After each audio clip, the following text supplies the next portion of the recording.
Hi hello నమస్తే welcome to VVR TV official. మిత్రులారా, ఆంధ్రప్రదేశ్లో ఆరోగ్యశ్రీ సేవలు నిలిచిపోయాయట. ఇక్కడ తెలంగాణలో కూడా అదే పరిస్థితి. మ్మ్, ప్రతిష్టాత్మకంగా తీసుకొచ్చారు వైఎస్ రాజశేఖర రెడ్డి ఆరోగ్యశ్రీ పథకాన్ని. సో ఇక్కడ కాంగ్రెస్ గవర్నమెంట్ ఉంది కాబట్టి కొంతైనా దాన్ని అమలు చేయాలి. బకాయిలు తీర్చడానికి కూడా ప్రయత్నాలు జరుగుతున్నాయి ఇక్కడ. కానీ ఏపీలో అలా జరగదేమో అనిపిస్తుంది నాకు. ఎందుకంటే వైఎస్ అనే పేరు అక్కడ డెడ్ అగెనెస్ట్ వాళ్ళకి కదా. సో ఆరోగ్యశ్రీ వైఎస్ రాజశేఖర రెడ్డి తెచ్చిన పథకము మనం ఎందుకు చేయాలి అన్న ఉద్దేశంతో ఇప్పటికే అదేదో ఒక పథకం పేరు చెప్పి ఇంటింటికే డాక్టర్లు వస్తారు, ఫ్లయింగ్ అంటే దాని డ్రోన్లో మెడిసిన్ వస్తుంది, అది ఇది అన్నారు. మరి దాని ఊసు లేదు చెప్పడం అది వస్తుందని. అంటే ఆ, మరి అది అది సాధ్యమవుతుందా డ్రోన్లో మెడిసిన్ వచ్చి మన ఇంటి దగ్గర డ్రాప్ చేయడానికి?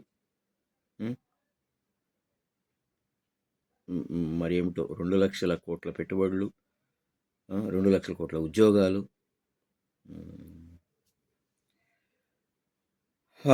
పూర్తిగాని పూర్తయ్యే అవకాశం లేని అమరావతి.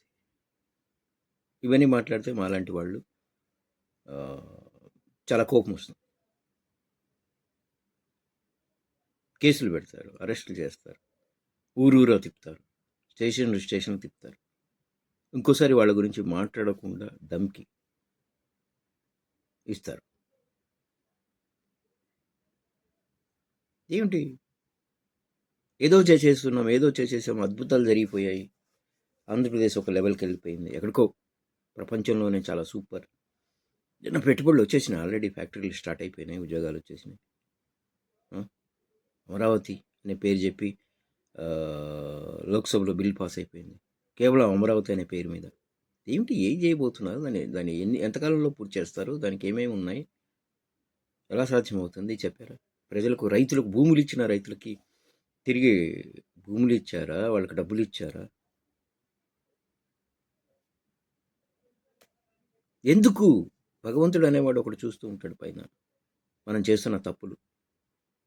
అది ఎందుకు తెలుసుకోలేకపోతున్నారు అంటే అధికారం ఒకటి శాశ్వతమా?